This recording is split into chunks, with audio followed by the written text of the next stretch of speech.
Hermanos, muy buenos días. Me da mucho gusto que ya estemos aquí, que estemos juntos, que estemos contentos, que estemos con entusiasmo y que estemos temprano. Gracias a Dios por eso, por todo eso. Vamos a orar. Amado Padre, bendito Dios, te damos las gracias porque estamos aquí reunidos con el propósito de aprender de tu palabra. Gracias porque nos has traído aquí con un propósito y queremos que ese propósito, Señor, nos traiga gozo, nos traiga paz y nos impulse a una vida de plenitud. Guíanos en la reflexión de esta mañana, permítenos honrarte, adorarte a través del entendimiento de tu palabra. Así, Señor, te lo pedimos, en Cristo Jesús. Amén. Amén. Romanos capítulo 12, vamos a abrir nuestra Biblia en Romanos capítulo 12, la carta del apóstol Pablo a los romanos en su capítulo 12.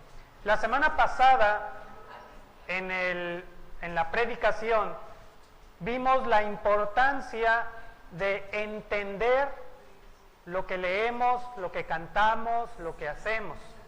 La importancia de preguntar, de investigar. Y nos dimos cuenta de algo. Cuando podemos entender, realmente estamos adorando a Dios. La adoración a Dios no es solamente cantar. De hecho, mejor que cantar es entender.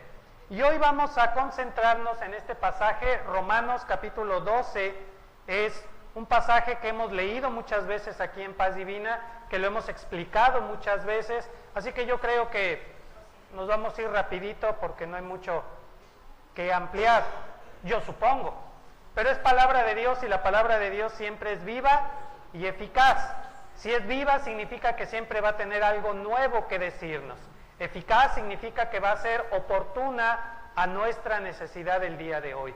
Dice el texto Romanos 12 del 1 al 2, les suplico, pues, hermanos míos, por las misericordias de Dios, que presenten sus cuerpos en sacrificio vivo, santo, agradable a Dios, en culto racional. Y no sean conforme a este mundo, sino transfórmense por medio de la renovación de su mente y disciernan cuál es la buena, agradable y perfecta voluntad de Dios. Eso es lo que dice este pasaje. Y en base a este pasaje vamos a reflexionar y todo lo podemos resumir en una sola frase. Todo este pasaje lo podemos resumir en una sola frase por si usted quiere echarse un sueñito mientras está en la escuela dominical y no perderse lo más importante. Bueno, lo más importante es esto: todo está en la mente. Ahora sí ya puede echarse un sueñito. Todo está en la mente, no está allá afuera.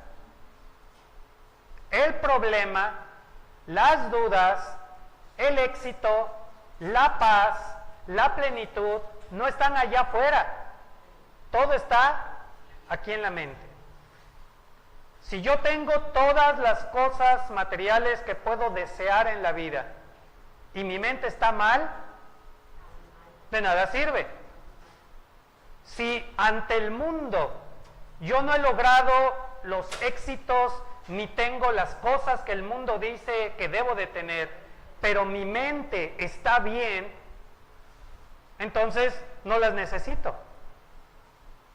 El problema no está afuera, el problema está dentro. La solución no está afuera, está dentro. Aun cuando pensamos que las personas que nos están rodeando son el problema, no lo son.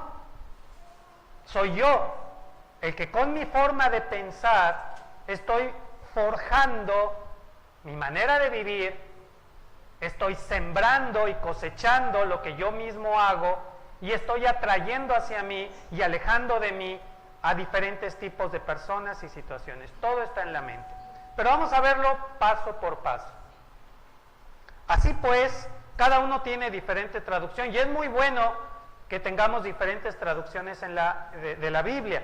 A los que nos ven por internet, quiero decirles que yo estoy leyendo la Biblia en la traducción de la Peshitta, que muchos de mis hermanos aquí en Paz Divina están leyendo la Biblia en Dios habla hoy. Algunos fieles a las tradiciones más queridas y antiguas siguen leyendo Reina Valera 60, otros tienen la nueva versión internacional y por ahí hay un par que tiene la traducción viviente o algo así. Tienen diferentes traducciones. Y está bien, porque podemos comparar entre una traducción y otra, lo que lee el pastor, lo que yo leo, lo que está diferente. Si en su iglesia, a los que nos ven por internet, si en su iglesia no le permiten leer otra Biblia que no sea la que ellos dicen, eso está sospechoso. La Biblia fue escrita originalmente en hebreo y en griego. Todas las demás son traducciones. Así que da igual la que tenga. Si a usted le gusta la traducción que lee, sígala leyendo. Si no le entiende, busque otra que le entienda mejor. Aquí en Paz Divina sugerimos leer la Biblia en la traducción Dios habla hoy, porque es hasta ahorita la que nosotros consideramos la que es más fácil de entender. Sin embargo, cada quien tiene sus decisiones. Muy bien, entonces, la primera palabra en el texto griego es así pues, o pues, ¿okay?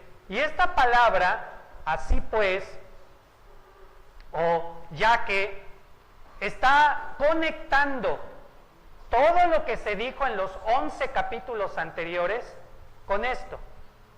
El tema de los primeros 11 capítulos de Proverbios se puede resumir en una sola frase: la salvación es un regalo divino.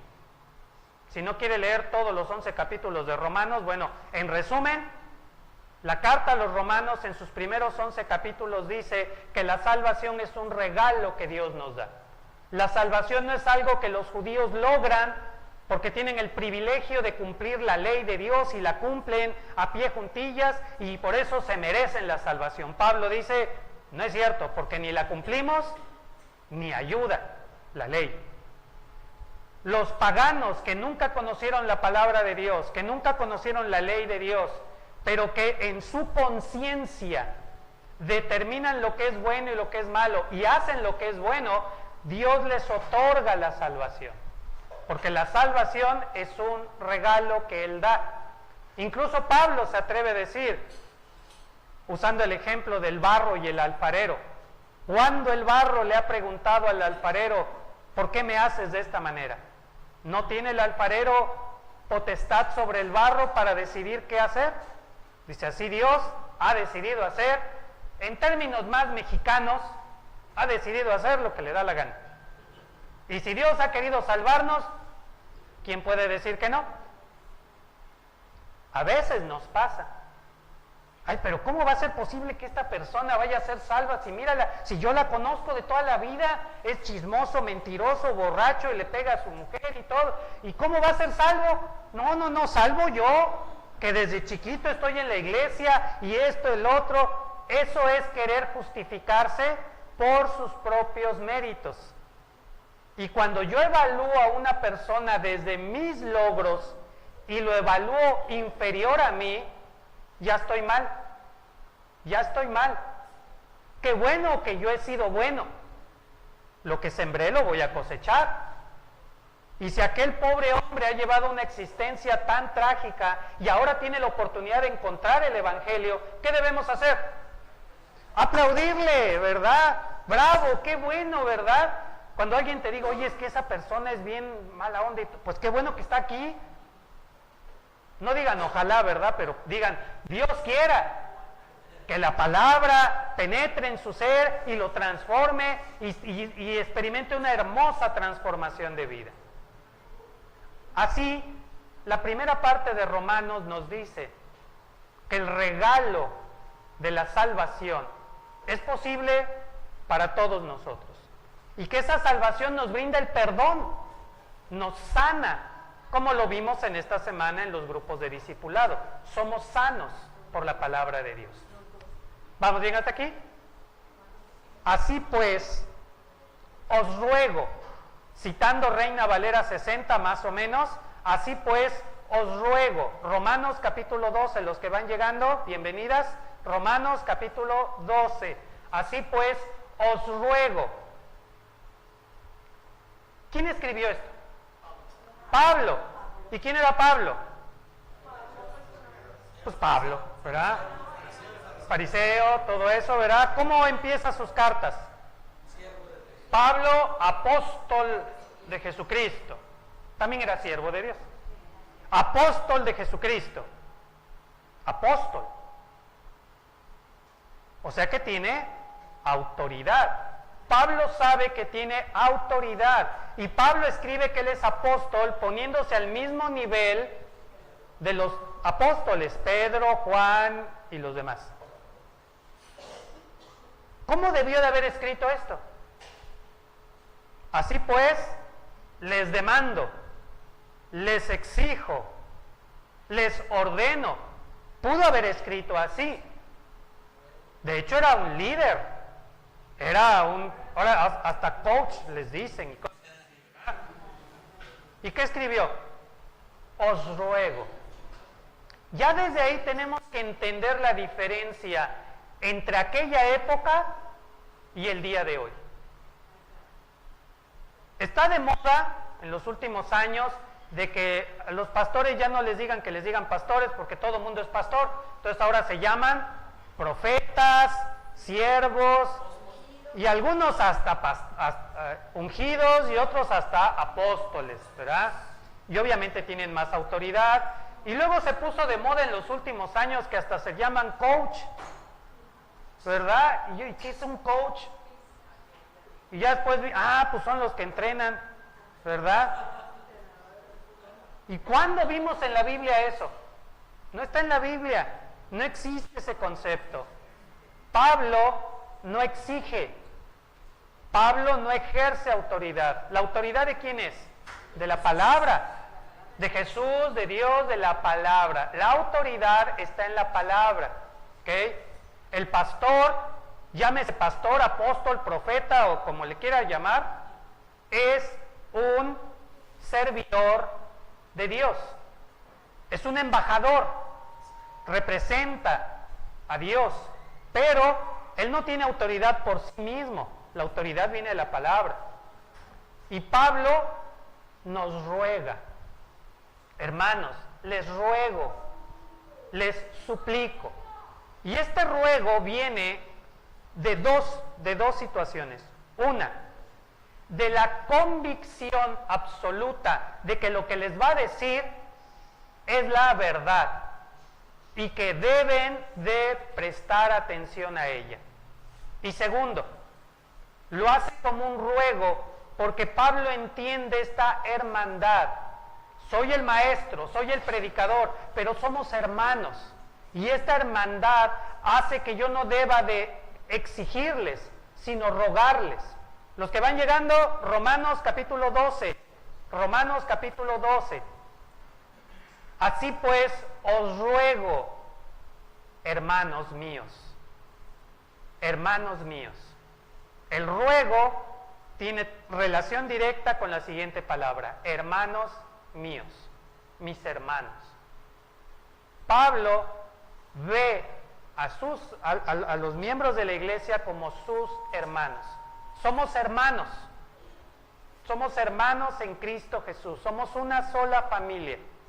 Una de las grandes verdades que debemos de terminar de asimilar es que Jesús quería mostrarnos que somos hermanos.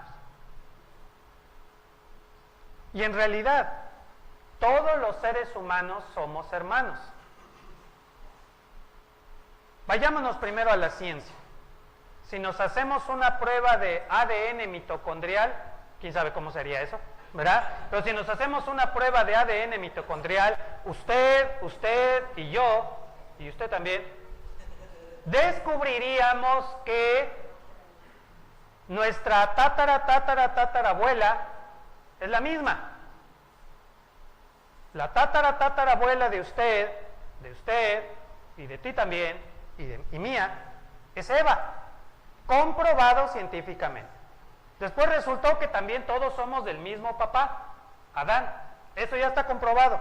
Esas ideas de las razas y todo es puro cuento, son adaptaciones al medio. Genéticamente somos iguales y somos de una sola pareja, comprobado científicamente. Sin embargo, el libro de Hechos, no les voy a decir en qué capítulo ni en qué versículo, ustedes lo buscan, es que no me acuerdo. El libro de Hechos dice que todos los seres humanos somos de una sola persona, descendemos de una sola persona, es bíblico.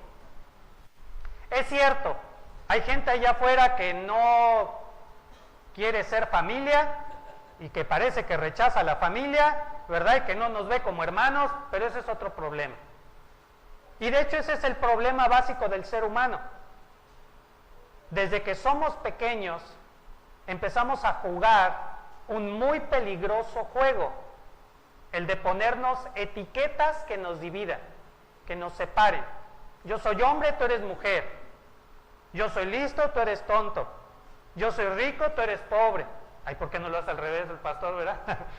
Pero desde pequeños nos vamos poniendo etiquetas y si no te las pones tú, siempre hay un adulto que te ayuda a poner etiquetas. Y crecemos con esta idea, con la idea de Susanita, la de Mafalda.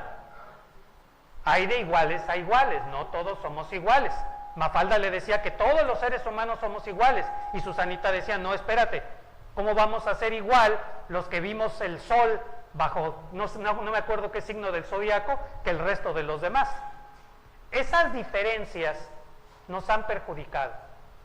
Usted y yo somos hermanos y esa hermandad nos anima a buscar las cosas en común. ¿Vamos bien hasta aquí? Así es, ni tampoco decir extranjeros, que es lo que hacían los judíos, dividían la humanidad en judíos y el resto del mundo. Así pues, os ruego, hermanos, ¿y cuál es la base del ruego? ¿Cuál es? ¿Qué sigue después de hermanos? Las misericordias de Dios. La base para este ruego no es que Pablo sea apóstol. Por mi calidad de apóstol de los gentiles, yo les exijo que hagan esto. No. Hoy los pastores quieren ejercer mucha autoridad y presumir de autoridad, y yo les exijo, y yo les reclamo, y yo decreto, y esto, el otro. ¿Qué dice Pablo? Yo les ruego por las misericordias de Dios. La base de su ruego son las misericordias de Dios. ¿Qué son las misericordias de Dios? La palabra misericordia exactamente viene del hebreo Hesed, que significa dos cosas. Amor constante, te la ganó. Amor constante, el amor constante. ¿Y cuál es la segunda? Fidelidad a las promesas o al pacto, fidelidad. Amor constante y fidelidad.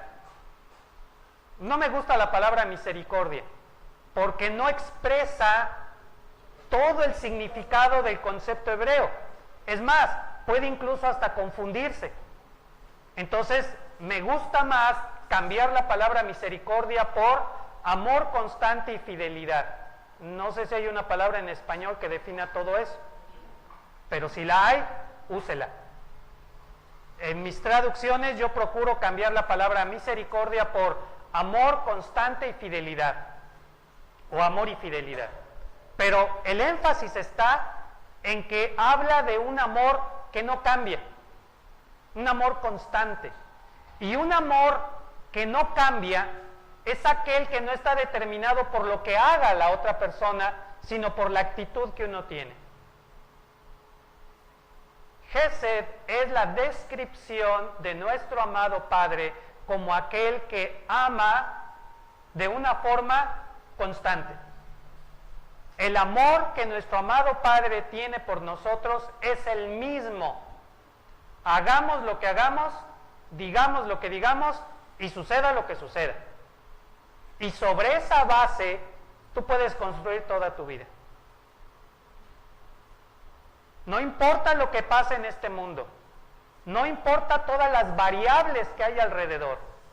Cada mañana al despertarte, tú sabes que tu amado Padre Celestial te ama. Y te ama completamente. no ha decrecido su amor. Es más, ¿qué dice el libro de Lamentaciones? ¿Cómo son las misericordias de Dios? Nuevas cada mañana, se renueva, la hace nueva, nuevecito el amor. Pero además, la fidelidad. Todo lo que la Biblia dice se va a cumplir. Él es fiel a todo lo que dice. Entonces siempre podemos confiar en alguien que es fiel a su palabra. Un concepto que hoy estamos perdiendo, el valor de la palabra. Hoy estamos acostumbrados a que la gente mienta, y estamos tan acostumbrados a que la gente mienta y nos engañe, que ya poco importa la palabra. Y es muy importante regresar a eso. Tú dijiste algo, lo tienes que cumplir. ¿Por qué? Porque es tu palabra, y tu palabra te define. Si tú dices algo y luego no lo haces, ay, no importa, pues es que lo dije, pero sin sentido ni nada. Estás diciendo que tu palabra no tiene ningún valor. Bueno, la palabra de Dios tiene valor. Por lo que Él dice, lo cumple. Sobre esa base del amor y la fidelidad de nuestro amado Padre es que se establece este ruego. No es por nosotros, es por lo que Dios es que se hace este ruego. ¿Vamos bien? Sigamos. Romanos 12, versículo 1. Así pues, hermanos, os ruego por las misericordias de Dios. Ahora, ¿por qué dice plural? ¿Por qué dice misericordias? En alguna traducción dice misericordia y en otras dice misericordias. ¿Okay? Se refiere, en realidad está en plural, y se refiere a las manifestaciones del amor y de la fidelidad de Dios. A eso se refiere. Está en plural porque habla de todas las manifestaciones.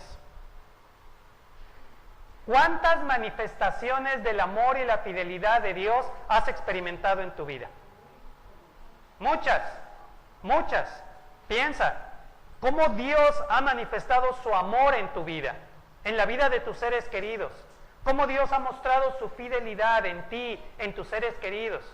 Bueno, todo eso, el recuerdo de todo eso, te debe producir alegría, te debe producir gozo, te debe producir esperanza. Y quiero, hermanos, que por un momento pensemos, recordar las manifestaciones del amor de Dios nos produce alegría, paz, gratitud, y esos sentimientos, esas emociones nos predisponen positivamente para lo que sigue. O sea, lo que vamos a leer en adelante lo debemos leer con alegría, con optimismo, con esperanza firme, con la confianza absoluta que lo que nuestro amado Padre Celestial nos va a pedir es para nuestro bien. A los niños pequeños los tienes que convencer de que lo que les vas a dar o hacer es para su bien. A ver, mijito, tómate el jarabe. Ay, no quiero porque sabe feo. Y ahí está la mamá explicándole, mira, es que el jarabe te va a hacer bien porque te va a curar y que ay, no quiero, mamá, guácala. Y ahí estás. Algunas mamás utilizan el chantaje. Mira, si te comes el jarabe te doy esto. Si te comes el jarabe te dejo ver la tele. En fin, ahí están negociando, ¿verdad? No salen muy bien esas negociaciones, ¿verdad? Otras utilizan los argumentos.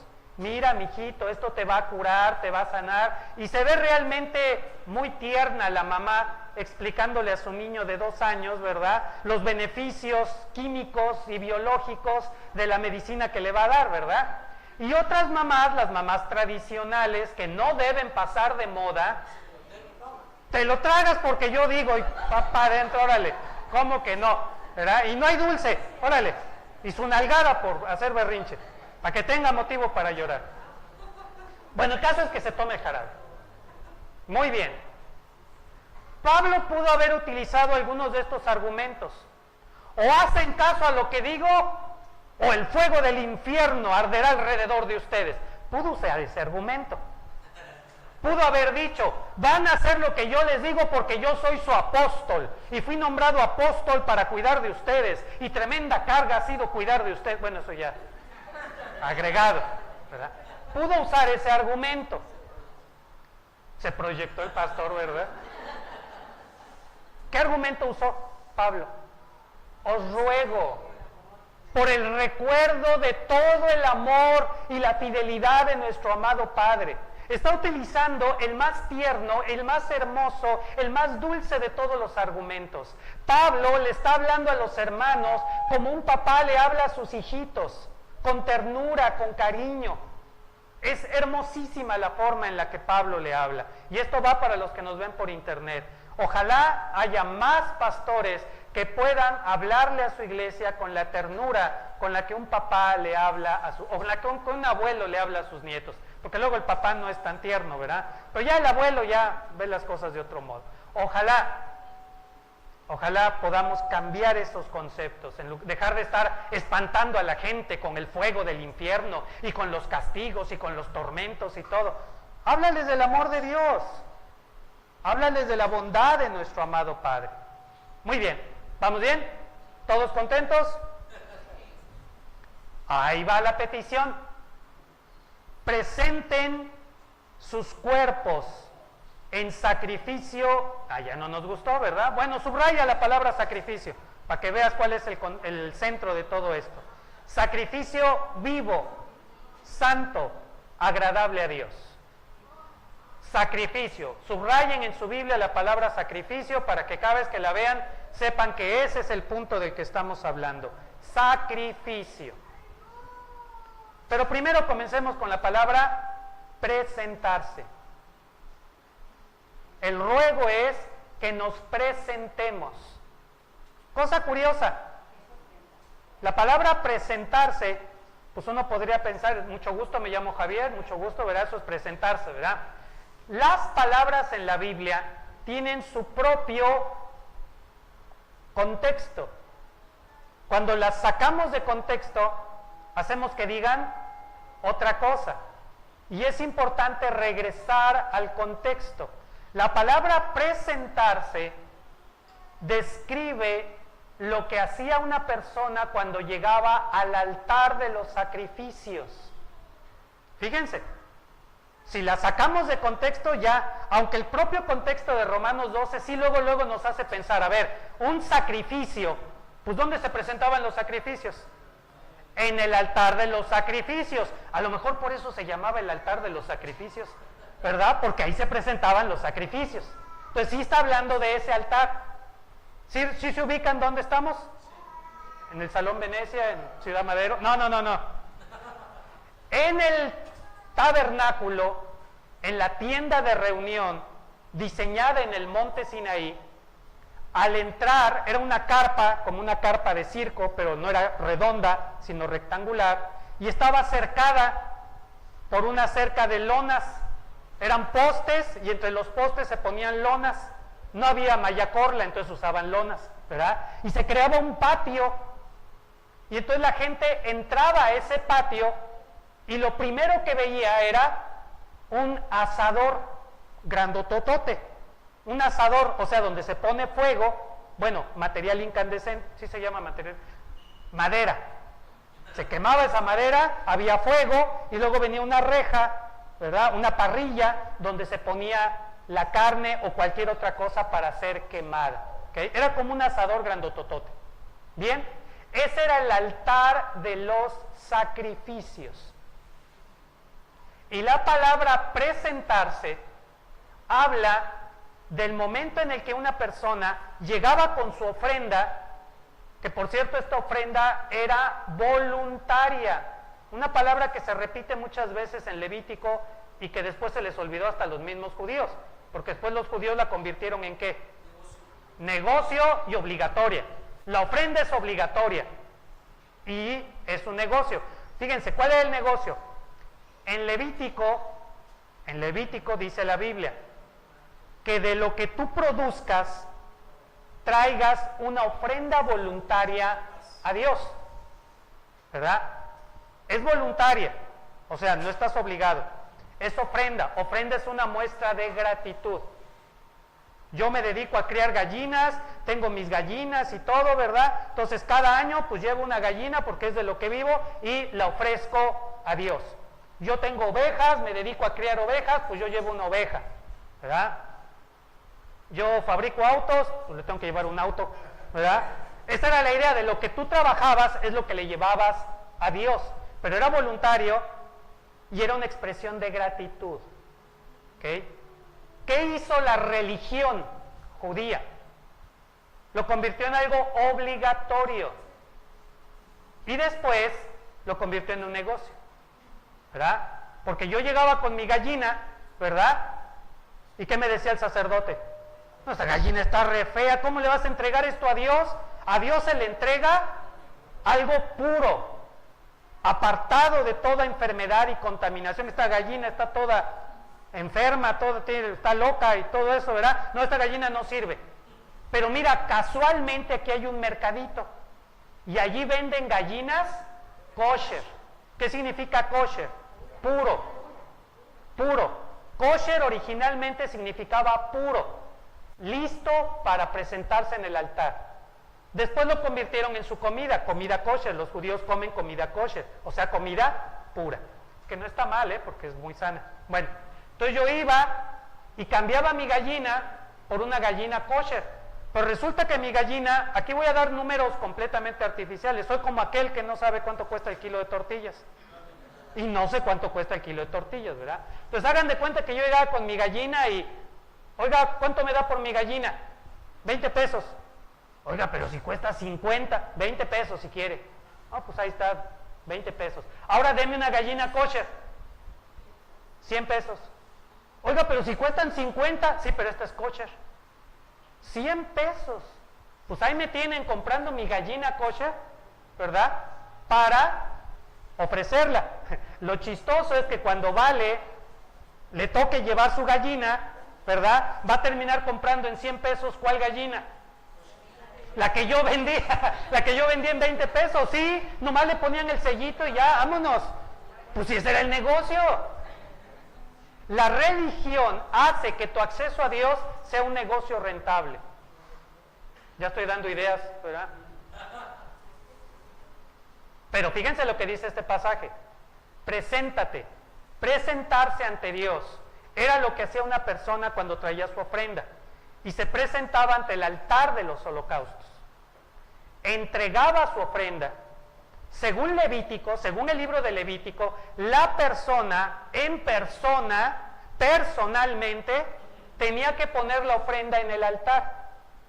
Para la época de Jesús, habían mandado hacer una barda entre el altar y la gente.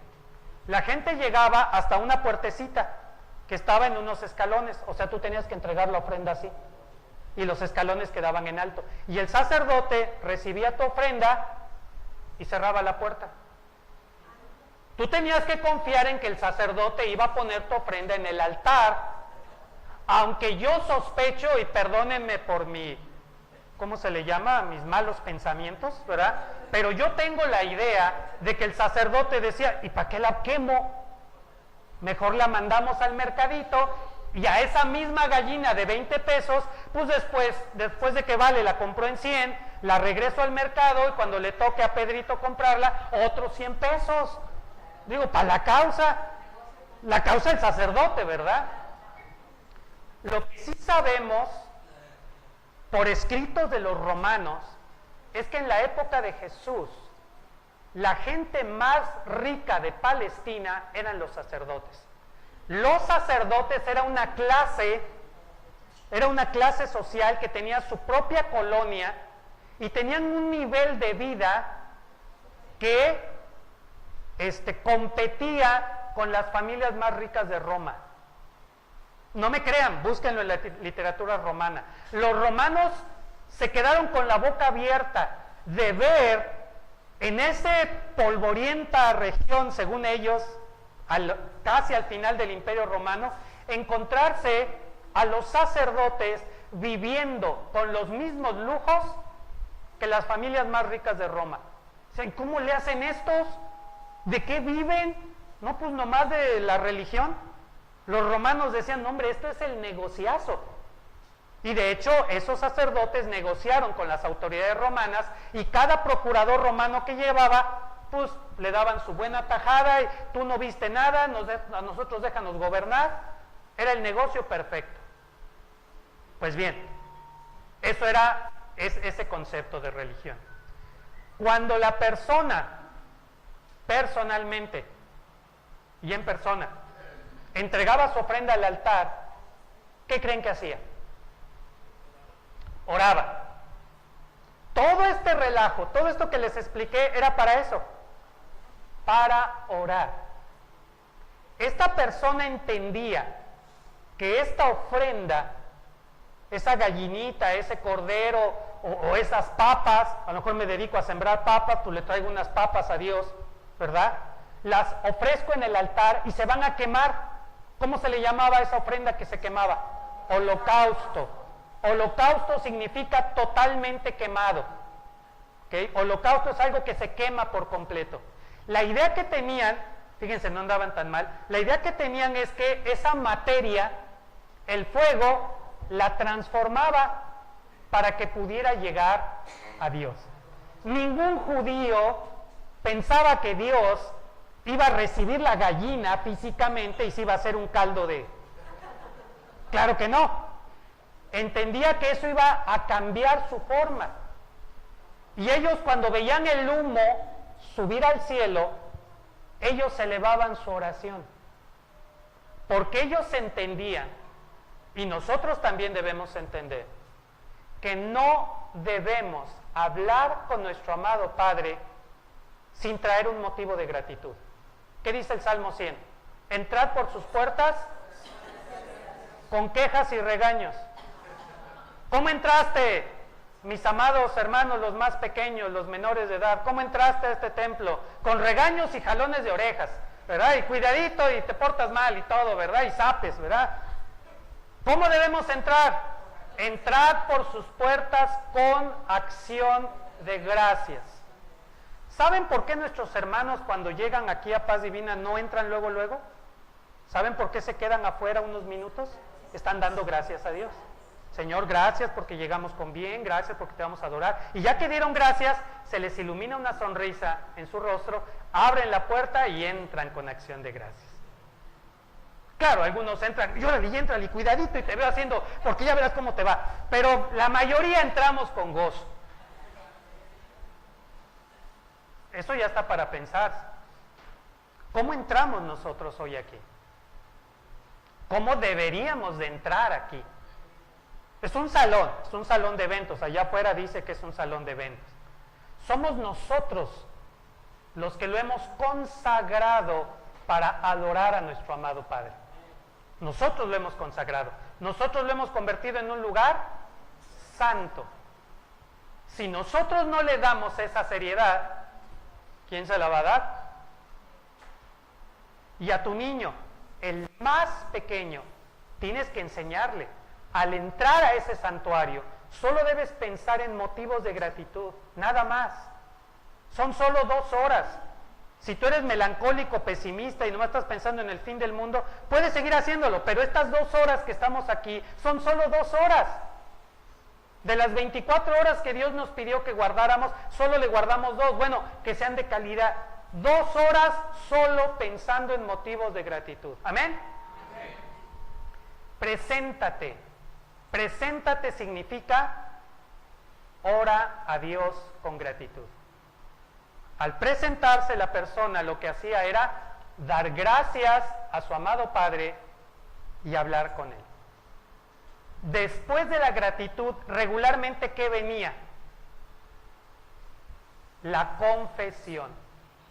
Regularmente, después de dar gracias, la persona confesaba sus errores, sus faltas, y ya después venían las peticiones. Anótelo, las 3 cosas que debemos incluir en nuestra oración: acción de gracias, confesión y petición. Y por favor, en ese orden, porque algunas de nuestras oraciones parecen la cartita a Santa Claus. Mi carta a los Reyes Magos siempre empezaba: queridos Reyes Magos, te pido, y empezaba la lista. Yo no sé por qué cada año hacía mi lista de los Reyes Magos. Le pedía como 10, 12 juguetes. ¿Saben cuántos me traían? 1. Y yo siempre les decía, pues si son 3, Por lo menos me deberían de traer 3, y viene uno en camello, otro en elefante, ¿cómo es posible que no me traigan uno? ¿Saben qué me decía mi papá? Es que tienen muchos regalos que dar. Y no me quedaba muy convencido, pero bueno, hay que pensar en los demás niños, ¿verdad? Pero al año siguiente volví a pedir 10, 12 juguetes. Y me volvían a traer uno. Algunos así oramos: Señor, te pido, Señor, te pido. No, espera. Primero dale gracias. Luego confiesa tus errores, lo que está mal en ti. Y después pide lo que quieras. ¿Okay? Gratitud, confesión, petición. Preséntate delante de Dios. Pero en el Antiguo Testamento traíamos, bueno, pues yo no, ¿verdad? Pero traían las cosas de su trabajo. ¿Qué pide Pablo en este versículo? ¿Presenten qué? Sus cuerpos. Fíjense, los que todavía no saben dónde estamos, Romanos 12:1. Romanos 12:1. Así pues, les ruego, hermanos, por las misericordias de Dios, que presentéis vuestro dinero. ¿No dice así en su Biblia? Que presentéis vuestras monedas. ¿No dice así? Que presentéis vuestros autos, los que tienen autos nuevos. Bueno, se aceptan autos de hace un año o dos, ¿no? ¿Autos chocolates? ¿No? Que presenten, ¿qué cosa? Sus cuerpos. Presenten sus cuerpos. Ay, esto no nos gusta a los pastores. Porque esto le quita el negocio a la religión. Pongan atención en esto. Esto le quita el negocio a la religión. Porque este pasaje, Pablo dice que aunque es cierto que en el Antiguo Testamento traíamos, ¿verdad?, cosas materiales y las quemábamos, que yo no he visto a ningún pastor quemar las cosas que le dan, pero bueno, ese es otro tema, ¿verdad? Aquí dice que nos presentemos nosotros mismos. Obviamente con tu cuerpo va tu alma, tu espíritu, tu aliento, tu rencor y todo lo que eres tú, ¿verdad? O sea, todo completito. Preséntate tú. La carta a los hebreos, por si algunos todavía tenemos duda, la carta a los hebreos explica que todo el sistema de ritual, de ofrendas, de sacrificios, de sacerdotes del Antiguo Testamento ha quedado obsoleto, ha quedado concluido, ha pasado de moda. ¿Okay? La carta a los hebreos incluso cuestiona si fue útil o no, pero al final dice, pues si fue útil o no fue útil, no importa. O ya hay personas que te dicen, pero está en la Biblia y es palabra de Dios. Ok, y es palabra de Dios. Pero ¿qué dice la carta a los hebreos? ¿Ya pasó? Aguas cuando en una iglesia te dicen, hermanos, tenemos que obedecer lo que dice la Biblia y ahora yo voy a usar ropas sacerdotales y vamos a regresar al ritual sacerdotal y todo. ¿Ya pasó? Jesucristo, ¿qué es? Es nuestro gran sumo sacerdote de un nuevo pacto, con nuevas promesas y con nuevas disposiciones. Ya no hay un altar, ya no hay un sacrificio. Bueno, sí lo hay. Tú. Y por allá se quedaron, ahí te hablan. Tú eres el sacrificio, a ti te van a sacrificar. Tú debes ofrecerte a Dios. Eres tú a quien quiere Dios. Ofrécete a Dios, preséntate ante Dios en sacrificio. ¿Sacrificio qué es? Sacrificio es una ofrenda de gratitud totalmente entregada a Dios. Es una ofrenda de gratitud totalmente entregada a Dios. O sea, tu entrega a Dios, ¿cómo debe ser? Por gratitud. Por cierto, Pablo dice que cuando ofrendemos, ¿cómo debemos ofrendar? Cada uno dé como propuso en su corazón, no con tristeza ni por necesidad. porque Dios ama al dador alegre. ¿Cómo debes ofrendar? Con alegría. Hermano, cuando el pastor te pida que levantes la ofrenda, ¿cómo debes levantar la ofrenda? Con alegría, con una sonrisa en los labios. Y cuando des tu ofrenda, ¿cómo debes darla? Con alegría. Ay, pastor, es que me pesa dar la ofrenda, entonces no la des. ¿En serio?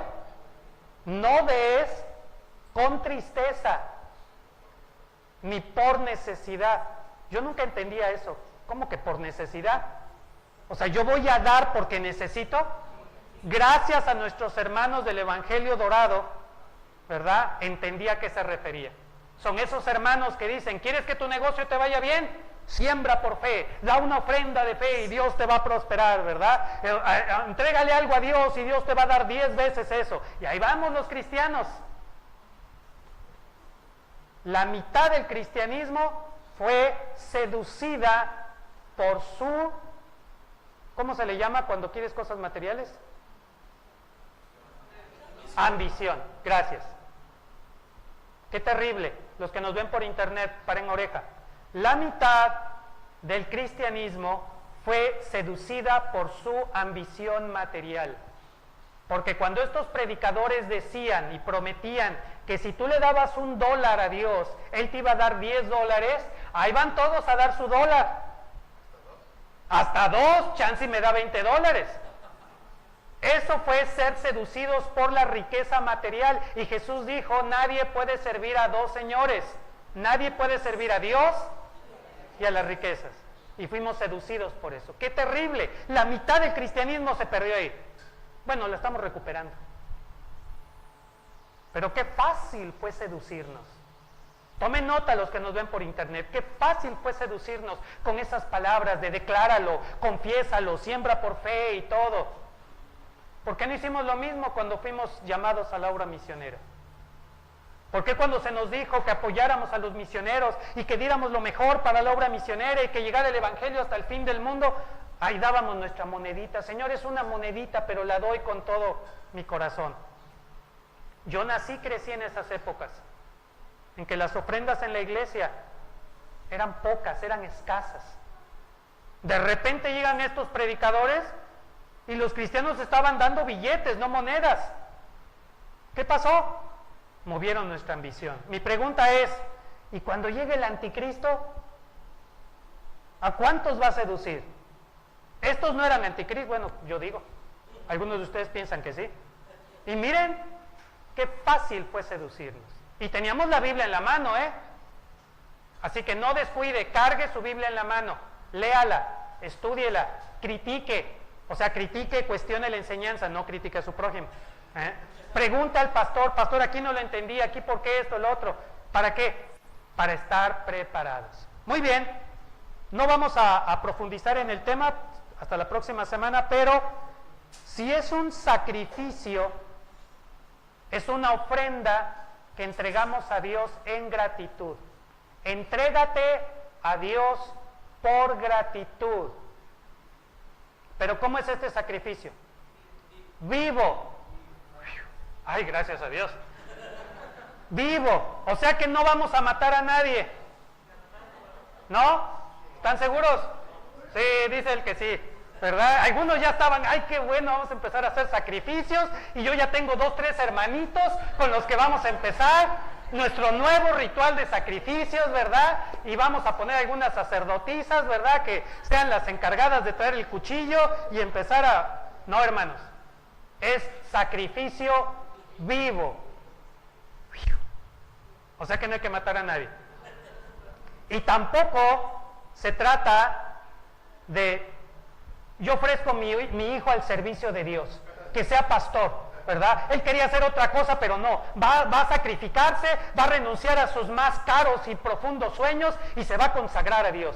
Como en la Edad Media, cada familia consagraba un hijo o una hija al monasterio, al convento, porque así se ganaban un lugar en el cielo. Y los pobres chamacos ni vocación tenían y los mandaban ahí. Y luego el convento se volvió un relajo, ¿verdad? Pero bien chistoso los sacerdotes, porque ponían el convento junto al monasterio, ¿verdad?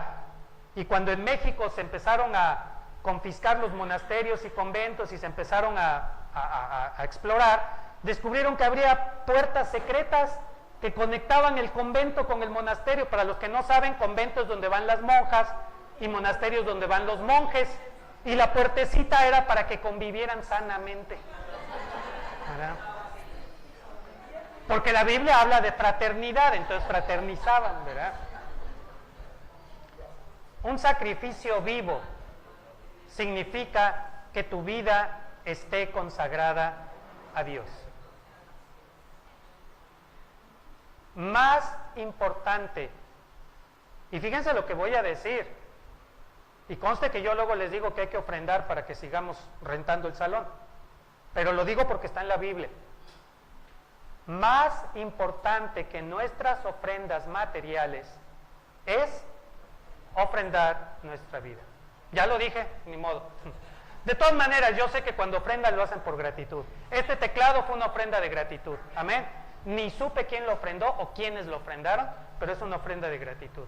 Y si estamos rentando este salón es por gratitud a Dios, amén. Cada ofrenda que ustedes entregan es por gratitud a Dios, amén. Bueno, este pasaje dice que el verdadero culto de adoración, lo voy a explicar la próxima semana, el verdadero ritual, la verdadera religión es que tú te consagres a nuestro amado Padre.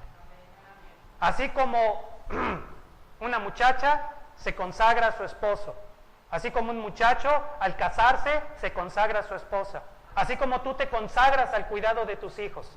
Eso es, cuando tú le dedicas lo mejor de tu vida, dedícale lo mejor de tu vida a nuestro amado Padre. Ese es el verdadero servicio de adoración. Lo voy a explicar la próxima semana. Fíjate, el verdadero servicio de adoración no es la alabanza, no es la reunión del domingo. El verdadero servicio de adoración es tu entrega a nuestro amado Padre. Amén. ¿Preguntas? ¿Comentarios? Muy bien, vamos a cantar, puestos en pie. Canta con gratitud a nuestro amado Padre. Canta con gratitud a nuestro amado Padre. Hermanas que quieren hoy